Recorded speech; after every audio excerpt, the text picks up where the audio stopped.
A brutalidade dos invernos medievais, a vida em um congelador.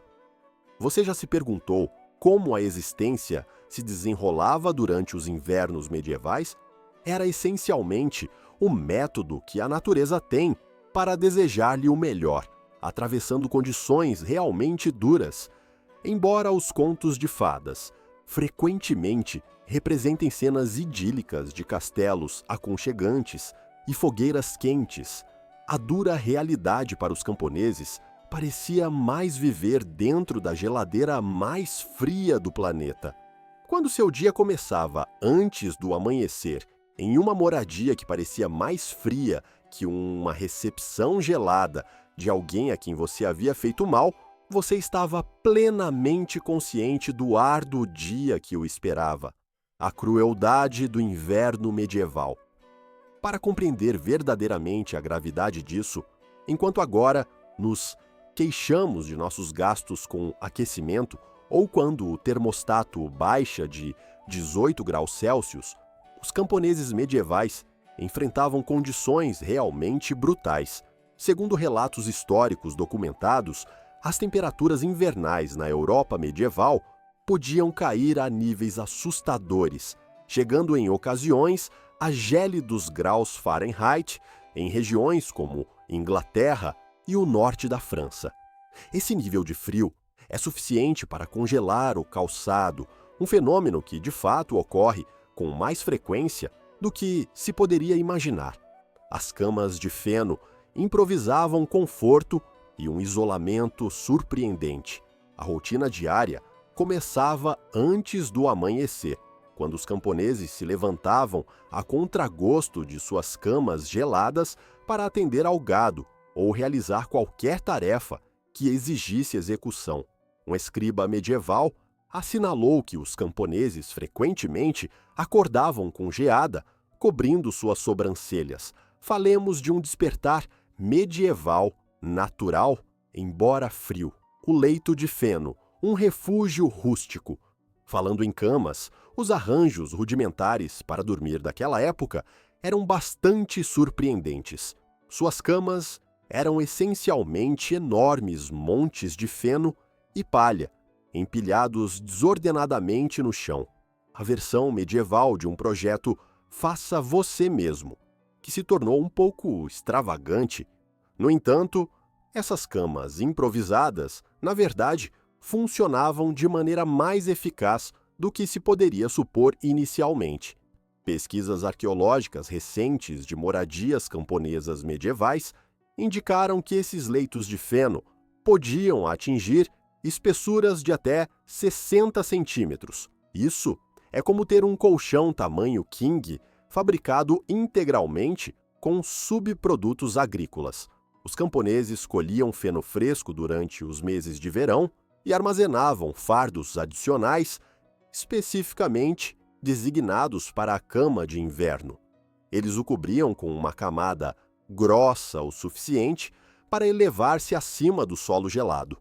Uma medida crucial, levando em conta que a maioria das casas camponesas tinha pisos de terra que se transformavam em congeladores em miniatura durante o inverno. Cada manhã, tinham a obrigação de sacudir a roupa de cama, uma atividade que podia revelar algumas surpresas bastante intrigantes. Desde ratos que estabeleciam ninhos aconchegantes durante a noite, até insetos que transformavam sua cama em um buffet livre, os camponeses estavam perpetuamente inseguros sobre o que poderiam desenterrar. Um texto medieval conta a história de um camponês que descobriu que uma galinha havia depositado um ovo em sua cama enquanto dormia. Isso é o que se chama café da manhã na cama. No entanto, o verdadeiro engenho das camas de feno residia em suas inerentes capacidades de isolamento. Quando muito compactado, o feno pode aprisionar bolsas de ar que funcionam como o plástico bolha da natureza, impedindo que o calor se dissipe na terra fria que há embaixo. Os camponeses frequentemente aumentavam seu feno com qualquer material suplementar que podiam conseguir. roupas velhas, mantas gastas e inclusive musgo ressecado. Durante as noites particularmente frias, recheavam suas camas com feno fresco de suas reservas, já que o feno comprimido perdia gradualmente sua eficácia isolante com o tempo. A desvantagem é que os leitos de feno eram essencialmente esponjas colossais para a umidade. No úmido clima medieval, podiam chegar a cheirar um pouco a mofo, e se você sofresse de alergias, bom, digamos que os antihistamínicos não estavam facilmente disponíveis na farmácia local. Um relato histórico detalha um nobre que foi obrigado a passar uma noite na morada de alguns camponeses e ele lamentou, por semanas, como o leito de feno lhe provocava espirros tão intensos que realmente temia que seu nariz se desprendesse. No entanto, os leitos de feno não eram exclusivamente para dormir. Também serviam como assentos durante o dia. Quando chegavam visitantes, supondo que alguma vez o fizessem, todos se congregavam nesses montes de feno como se fossem puffs medievais. Embora seja duvidoso que alguém os rotulasse como rústicos e elegantes naquela época. Embora essas camas possam parecer pouco luxuosas, possuem uma vantagem sobre os colchões contemporâneos.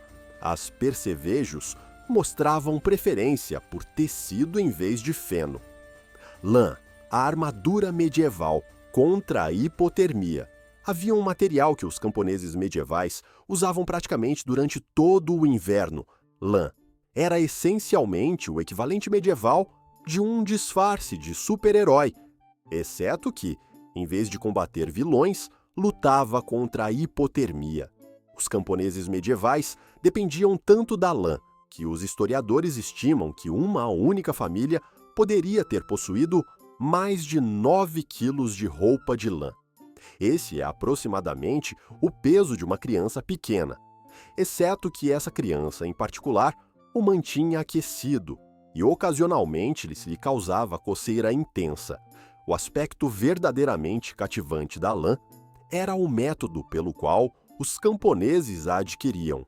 Toda a primavera, os pastores locais tosqueavam suas ovelhas e os camponeses conseguiam ou trocavam lã crua. Mas aqui é onde a coisa fica intrigante. Eles não a usavam simplesmente de forma direta, como fazemos com os suéteres de lã modernos. A lã exigia um processamento que implicava incontáveis horas de limpeza, cardagem e fiação. E você pensava que lavar roupa hoje em dia era uma tarefa árdua. Abaixo, apresentamos um fato divertido que lhe permitirá apreciar melhor sua vestimenta contemporânea. A lã medieval ainda conservava a lanolina, o óleo natural das ovelhas que torna o tecido resistente à água. É certo que emitia um aroma de ovelha molhada quando chovia, mas, pelo menos, a água tendia a escorrer. Alguns camponeses engenhosos perceberam que conservar mais lanolina na lã garantia que esta permanecesse mais seca, embora provavelmente não estivessem competindo por nenhum prêmio da moda medieval, nem recebendo convites para jantar no castelo. Os camponeses medievais raramente lavavam suas roupas de lã e, por uma vez, tinham uma razão perfeitamente válida. A lã úmida, em temperaturas abaixo de zero, é uma receita perfeita para transformar-se em um picolé humano. Um registro medieval relata a história de um camponês que lavou seu casaco de lã no inverno e descobriu que estava tão congelado que podia ficar de pé, sem danos. Posteriormente, tornou-se uma piada local, tão rígida quanto a roupa lavada no inverno de John. No entanto, a lã não era perfeita. Por um lado, atraía as pulgas com um entusiasmo sem igual. Os camponeses medievais costumavam pendurar suas roupas de lã perto da fumaça que emanava de suas fogueiras, na esperança de que esta dissuadisse esses minúsculos e indesejáveis hóspedes. O ruim é que acabavam cheirando como uma mistura de ovelha e fogueira, perfume de camponês medieval, por assim dizer. As extraordinárias propriedades da lã são realmente demonstradas durante as tempestades invernais mais severas, embora testes contemporâneos tenham demonstrado que a lã úmida pode manter o calor mesmo quando saturada, conservando aproximadamente 80% de sua capacidade isolante. Os camponeses não precisaram de validação científica. Eles viveram essa realidade. Caminhavam com dificuldade através de nevascas como se fossem montes de feno ambulantes envoltos em camadas e camadas de material. Mas uma única peça de lã nunca era suficiente nos brutais invernos medievais. Esses engenhosos camponeses idearam uma solução que faria qualquer aficionado por moda contemporânea estremecer, porque no mundo medieval, o princípio da moda que prevalecia era simples. Se você ainda podia mover os braços livremente, ainda não tinha roupa suficiente. A arte da camada, vestindo-se para o frio extremo. A maestria das camadas, a arte medieval de vestir-se para o frio extremo. Os camponeses não só vestiam camadas, eles dominaram a arte de simular um guarda-roupa móvel. Os achados arqueológicos de sítios medievais indicam que o camponês médio vestia entre 4 e 7 camadas de roupa durante os dias mais frios, o que provavelmente o fazia parecer como se tivesse saqueado todos os varais das redondezas. Vamos dissecar essa extravagância sartorial medieval. Primeiro veio a camada base, uma camisa de linho longa que se estendia até os joelhos. Sobre isso, eles adicionavam uma túnica de lã, depois outra túnica, porque por que se limitar a uma só? Seguido de um jerkin, que é simplesmente um termo elegante para uma jaqueta sem mangas. Se tivessem a sorte de possuir um, também podiam vestir uma capa de pele. Todo o conjunto era frequentemente ajustado com um cinto de corda, principalmente para evitar que todas essas camadas caíssem, em vez de por alguma declaração de moda. Cientistas modernos comprovaram que várias camadas finas são mais eficazes para prender o ar quente do que uma única camada grossa. Os camponeses provavelmente deduziram isso por tentativa e erro, na maioria erro, provavelmente, e uma multidão de dedos, dos pés, congelados ao longo do caminho. O verdadeiro problema surgiu quando a natureza chamou. Com todas essas camadas, uma rápida ida à latrina transformava-se em uma aventura épica. Os registros históricos da época mencionam que as pessoas se abstinham de beber água no inverno unicamente para evitar todo o pesadelo de despir-se e vestir-se novamente. Falemos do compromisso de se manter aquecido. As crianças enfrentavam circunstâncias especialmente difíceis. Os pais as envolviam em tantas camadas que andavam como pequenos pinguins bêbados.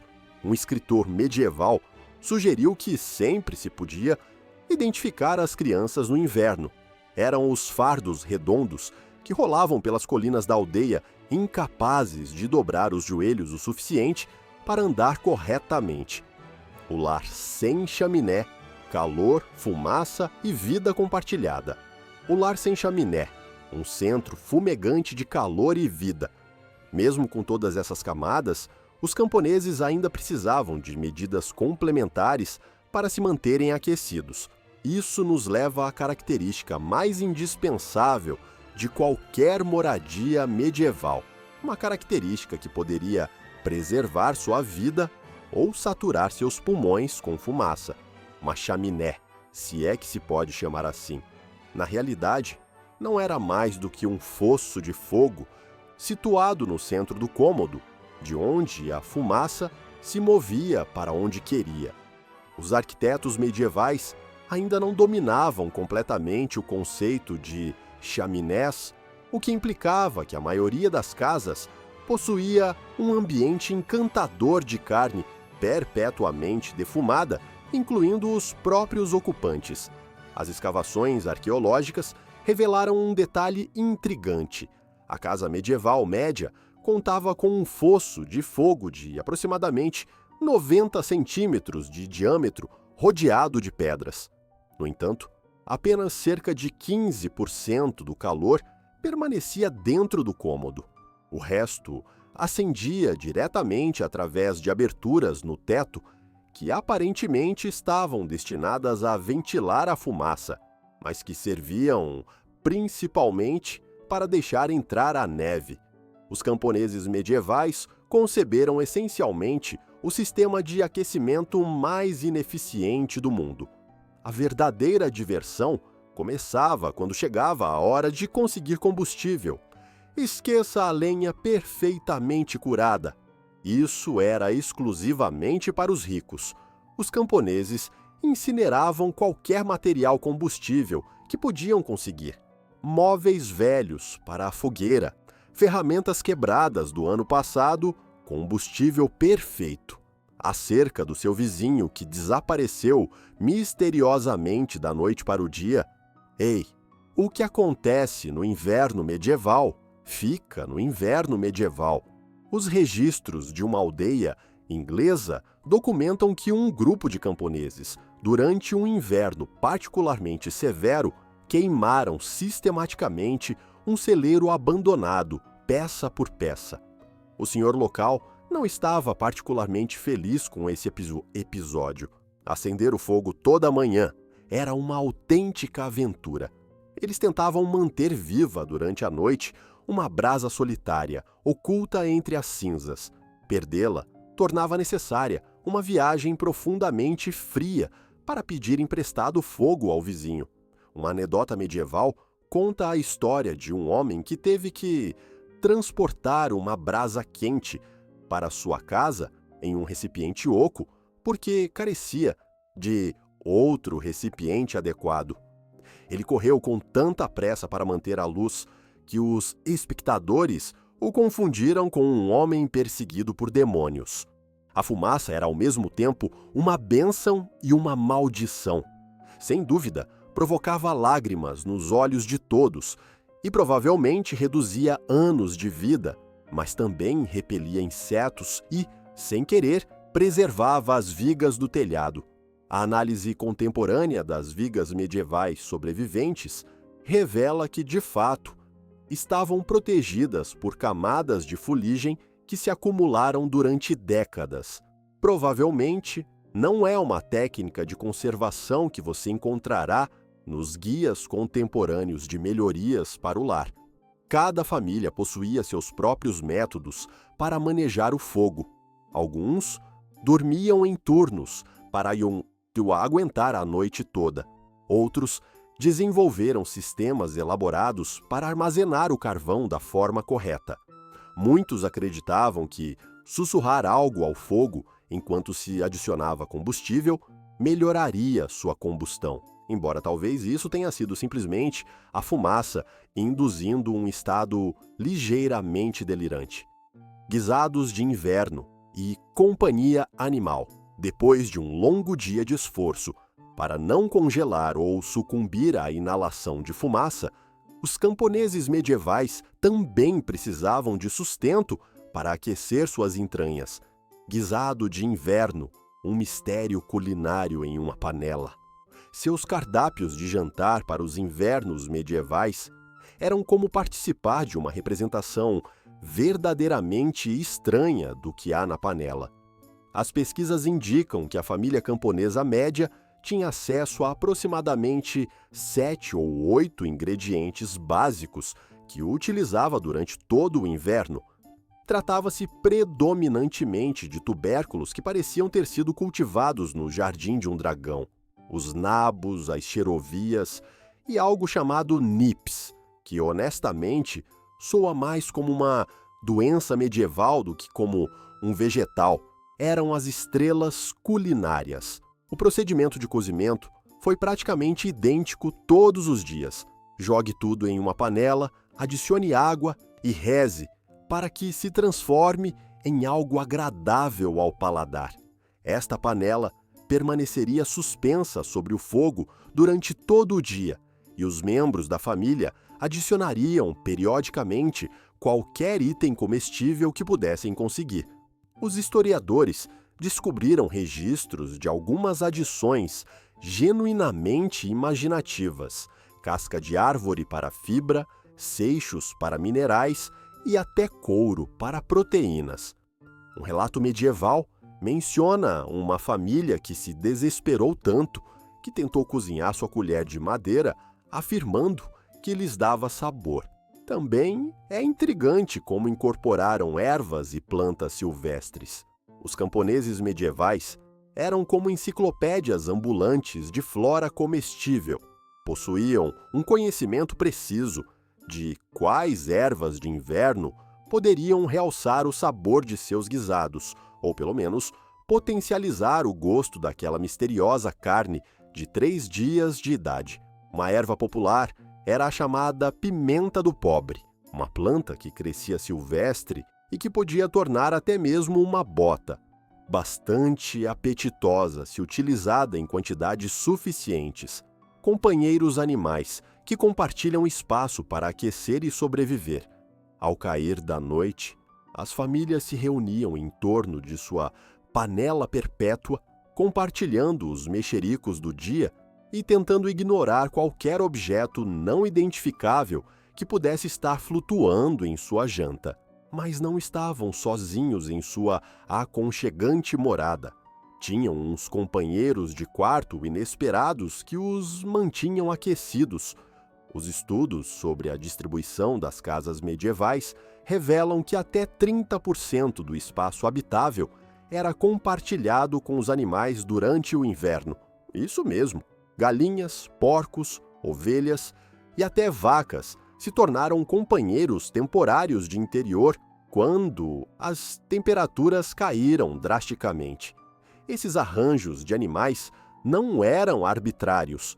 Cada criatura possuía suas próprias propriedades de aquecimento distintas. As vacas, por exemplo, poderiam gerar tanto calor quanto uma pequena chaminé, aproximadamente 5.000 BTUs por hora. Os camponeses medievais não estavam familiarizados com BTUs, mas intuitivamente sabiam que dormir junto à vaca Bessie significava acordar com todos os dedos dos pés ainda intactos. Os porcos eram como aquecedores portáteis, as galinhas eram aquecedores de pés com penas, e as ovelhas eram essencialmente mantas ambulantes de lã. Naturalmente, este acordo levantou alguns desafios intrigantes. Você não experimentou realmente um pandemônio até tentar jantar com um porco curioso tentando enfiar o focinho em seu prato. A evidência arqueológica indica que muitas casas camponesas tinham barreiras baixas construídas para confinar os animais em áreas específicas. Embora baseadas em relatos históricos, essas barreiras eram mais sugestões educadas que os animais ignoraram completamente. Particularmente digna de menção foi a sinfonia noturna. Entre o mugido das vacas, os roncos dos porcos e os gritos aleatórios das galinhas à meia-noite, os camponeses medievais provavelmente inventaram a arte de dormir em meio à cacofonia por pura necessidade. Uma anedota humorística de um comerciante viajante descreve que ele se hospedou na casa de um camponês e ficou convencido de que o galo nutria uma vingança pessoal contra ele. Ele persistia em cantar diretamente no ouvido dele toda vez que ele começava a adormecer. No entanto, esses companheiros animais cumpriam múltiplas funções, além de serem aquecedores vivos. Proporcionavam um sistema de alerta precoce contra ladrões. Tente esgueirar-se ao lado de um ganso paranoico e sua respiração ajudava a manter a umidade do ambiente, o que, na verdade, melhorava o calor percebido. Os cientistas corroboraram que um ambiente adequadamente úmido parece entre 3 e 4 graus Celsius mais quente que um seco. Pode ser que os camponeses medievais não compreendessem os princípios científicos, mas sabiam que eram eficazes. Alguns camponeses, inclusive, desenvolveram ordenanças de alojamento específicas para seus animais. As galinhas poderiam assegurar lugares adjacentes às janelas para capturar a primeira luz e despertar a todos, enquanto que os animais maiores permaneciam perto da parede traseira, onde o calor de seu corpo poderia refletir na pedra. Era como uma versão medieval de uma associação de proprietários, só que com um maior volume de esterco com o qual lidar. Casas subterrâneas, fortalezas contra o frio. Por mais engenhosos que fossem esses arranjos interiores, os camponeses ainda precisavam proteger-se do brutal clima invernal quando se aventuravam ao ar livre. Sua solução: transformaram suas moradias em pequenas fortalezas contra o frio, empregando algumas técnicas de construção notavelmente criativas. Basicamente, pegaram sua típica casa medieval, a dividiram em duas e enterraram a metade inferior sob a terra. Esse engenhoso design proporcionou um isolamento adicional, mantendo o frio à distância enquanto estavam aconchegados lá dentro. As escavações arqueológicas descobriram evidências de que quase 40% das casas camponesas do norte da Europa estavam parcialmente submersas na terra. Não se tratava precisamente de luxuosos apartamentos em subsolos, mas estavam diante de algo excepcionalmente astuto. A temperatura do solo mantém-se relativamente estável entre 10 e 13 graus Celsius, uma vez que se desce alguns metros. Os cientistas contemporâneos chamam isso de estabilidade geotérmica, mas os camponeses medievais simplesmente chamavam de senso comum. Escavavam aproximadamente 90 a 120 centímetros para baixo, construíam suas paredes a partir desse ponto e, finalmente, possuíam uma moradia que se mantinha mais quente no inverno e mais fresca no verão. Era como ter ar-condicionado medieval, mas sem ar-condicionado. Os materiais de construção consistiam em tudo o que podiam conseguir: palha, barro, pedras, madeira. Se podia constituir uma parede, eles a utilizavam. Alguns camponeses, especialmente engenhosos, recolhiam pedras de antigas ruínas romanas, o que resultava em casas que eram, em parte, um centro histórico medieval e, em parte, um antigo império. Os senhores locais não estavam particularmente apaixonados por esse programa de reciclagem arquitetônica. Mas, bem, quando se está congelando, uma pedra é uma pedra. As portas eram outra característica cativante. A maioria das casas camponesas tinha apenas uma porta, e esta, normalmente, dava em direção contrária ao vento predominante. Isso não foi algo meramente aleatório. Foi a engenharia medieval no seu auge. Frequentemente construíam um diminuto túnel de entrada, similar ao que se pode ver em um iglu. Um relato medieval o descreveu como entrando pela garganta de um dragão, embora levando em conta os odores que emanavam todos aqueles animais de interior. Talvez não tenha sido um exagero. Os tetos eram dispostos em camadas como o sanduíche mais extravagante do mundo. Galhos, palha, mais palha e, ocasionalmente, até pedaços de grama. Em certas localidades, os camponeses permitiam que a grama proliferasse em seus telhados, não em uma tentativa de serem pioneiros na arquitetura verde medieval, mas porque as raízes ajudavam a manter tudo junto. Além disso, suas cabras poderiam pastar ali se sentissem aventureiras. O arsenal de ferramentas de inverno e a sabedoria meteorológica camponesa, arsenal de ferramentas de inverno, equipamento essencial para a sobrevivência ao ar livre. Uma moradia bem construída era apenas metade da batalha contra a fúria do inverno. Para se aventurar ao ar livre, os camponeses precisavam de um conjunto especializado de ferramentas que provocaria a inveja dos especialistas em sobrevivência de sua época. E, de fato, possuíam um autêntico arsenal. As descobertas arqueológicas revelaram que o camponês médio possuía aproximadamente entre 6 e 8 ferramentas essenciais para o inverno, cada uma delas meticulosamente mantida e transmitida de geração em geração. Estas não eram simplesmente ferramentas, eram a demarcação entre a sobrevivência e a transformação em um picolé humano. A pá de neve era a rainha suprema entre as ferramentas de inverno. No entanto, não se parecia em nada com sua homóloga moderna. Fabricadas a partir de uma única peça de madeira dura, com uma extremidade larga e plana, essas pás medievais eram, na realidade, mais eficazes para deslocar a neve pesada do que as versões de plástico contemporâneas. Testes realizados com pás medievais recriadas demonstram que podiam mover aproximadamente 30% mais neve por pá. Naturalmente, também pesavam aproximadamente o mesmo que uma criança pequena, de modo que manusear uma era como praticar crossfit no estilo medieval. As meias grossas literalmente valiam seu peso em ouro. Os registros de um mercado medieval indicam que um par de meias de inverno bem elaboradas podia atingir um preço equivalente ao de um frango. Estas também não eram umas meias de lã comuns e correntes. Os camponeses entrelaçavam tiras de pele de coelho entre as camadas de lã, criando assim as próprias botas de inverno da natureza.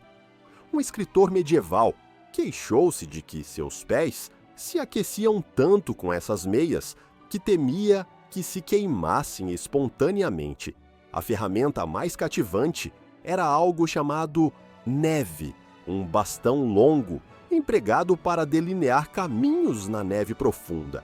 Os camponeses plantavam esses bastões estrategicamente ao longo das rotas frequentemente transitadas antes que uma grande tempestade atingisse.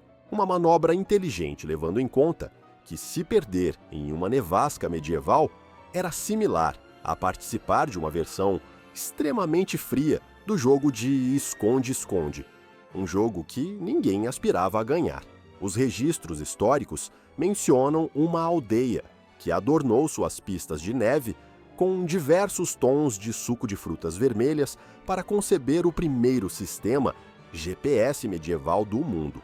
Mas o jogador mais valioso e indiscutível do equipamento invernal medieval era a humilde luva. Não luvas, mas mitenes. Eles discerniram o que os cientistas só comprovaram séculos depois. Manter os dedos juntos gera mais calor do que separá-los.